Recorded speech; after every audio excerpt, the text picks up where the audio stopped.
de una potencia mucho mayor. Por lo que, ojo porque nos cambia la fotografía. Se va un nubarrón, vienen tres. Se va un nubarrón, el del techo de deuda, pero bueno, dejando una buena lluvia, dejando una buena tormenta, te vienen otra serie de nubarrones que pueden preocupar todavía más al inversor. De ahí que 0,14, menuda semana, 0,14 negativo. El S&P 500 en futuros está muy plano todavía el europeo, que parece que los futuros van a estar en negativo. Pero dicen los analistas, bueno, parece que en esta preapertura se ve que no hay tanta tensión alrededor del mercado europeo.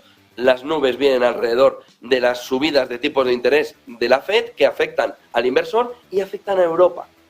Porque va a obligar a un tono más hawkish, más duro, a Christine Lagarde, a Nagel, a Schnabel, al propio de Guindos, salvo que se esté calentando la crisis bancaria una vez que ha tenido la primera aparición justo con la subida de tipos de interés. De tal manera que ahí tenemos, si los bancos centrales están pudiendo hacer de verdad el data que nos venden, o si los bancos centrales lo del data lo llevan muy mal. ¿Por qué? Miren la primera clave del día. La deflación le ha llegado ya a los bancos centrales. De tal manera, le ha llegado a las economías, de tal manera que tiene poco sentido, según una gran parte de los analistas ya, que el movimiento de subida sea sin mirar el data. No, solo hay que mirar la inflación. Hoy, 2,5, lo vamos a vivir aquí en Negocios Televisión. Dato del deflactor del consumo, PCE. Ahí ya se va bien si el movimiento de la demanda interna, al igual que en Alemania está desplomada. Ayer vimos caída de más del 1% en ese movimiento de caída de la demanda interna muy extraño en la economía alemana en las últimas décadas. También se empieza a reflejar en Estados Unidos mediante un movimiento de deflación que vemos en el deflactor del consumo. Lo vamos a ver a las 2,5. Pero fíjense en este gráfico, porque este gráfico, alrededor de la deflación, que nos compartía en la jornada de ayer Robin Brooks, nos está apuntando que hay una deflación global. Porque estamos en el capítulo opuesto a lo que vivimos en los tiempos del coronavirus, cuando la cadena de suministro estaba comprimida. Estaba dándonos el problema, que lo ven ahí, en el gráfico. Fíjense que cogemos 4 partes, Estados Unidos, Canadá, Japón, Australia, y se ve como hay una deflación de bienes ya. Estamos en el entorno contrario al que se estaba viviendo en los tiempos del coronavirus, donde había una inflación de bienes que los bancos centrales negaban. Data. ¿Pero qué data están mirando?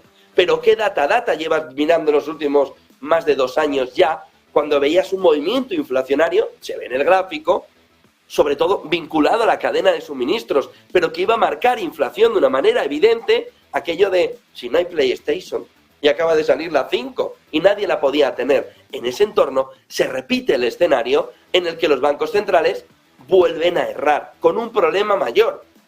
Ahí estaban generando inflación lanzando dinero a los gobiernos.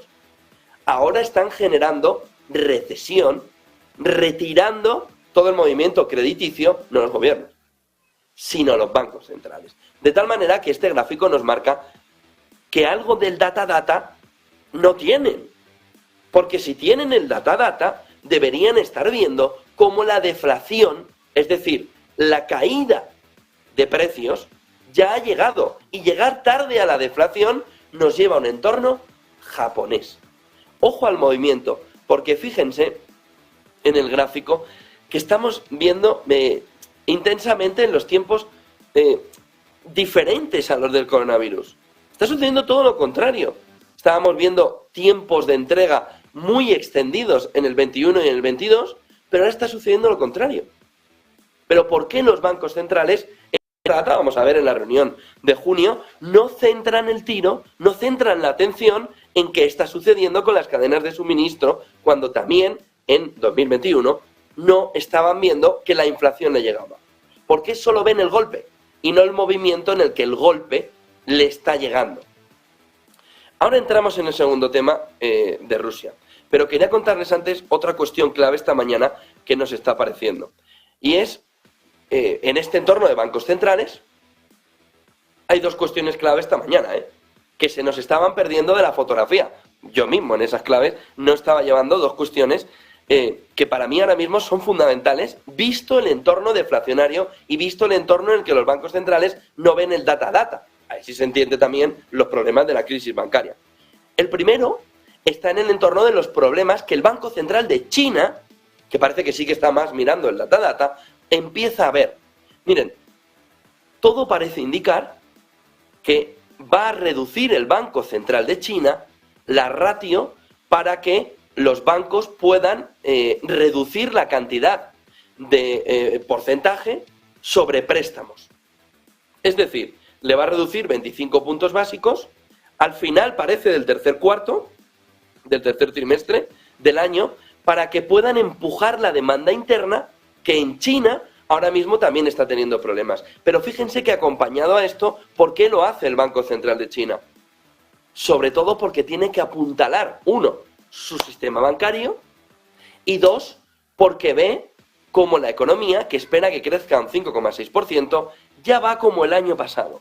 Hoy ya vemos como los economistas que ha analizado, que ha entrevistado, que ha hecho el survey Bloomberg, ya está en el 5,5.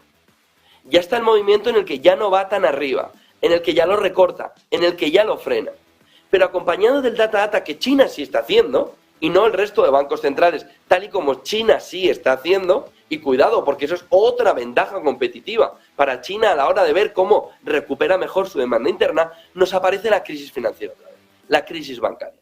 Miren, acabamos de conocer que no hay acuerdo, vamos a cambiarlo, no hay consenso entre UBS y el gobierno suizo sobre cómo tienen que cubrirse los 9.900 millones de dólares de pérdidas que UBS entiende que tiene Credit Suisse y que en el proceso de compra aquel salvaje que en un fin de semana lo quiere, no lo quiere, que ¡pum!, te lo comes. Ahora en la digestión dice, no. Dijimos que nos dábamos un plazo hasta junio en el que me ibas a detallar cómo me dabas precisamente esas garantías. Ojo sobre todo, sistema bancario europeo, si lo que en el fondo nos está queriendo decir UBS es que si no le da la garantía de cómo recuperar esos 9.900 millones de dólares, el acuerdo se puede fumar. Ojo, porque es el cambio fundamental esta mañana respecto también al movimiento de la crisis bancaria europea. Se controló Credit Suisse, se evitó parte del contagio hacia Europa, desde Suiza. Todo debería estar preparado para el 7 de junio.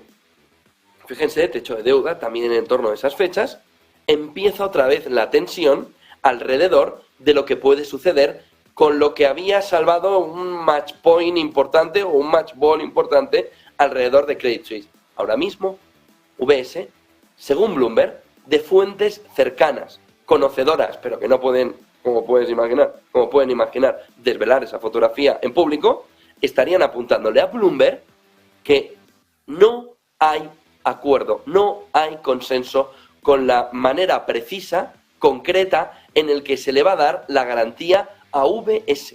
No hay acuerdo concreto de la garantía, cómo se va a llevar a cabo esa garantía. Y luego tenemos la otra clave fundamental del día, punto número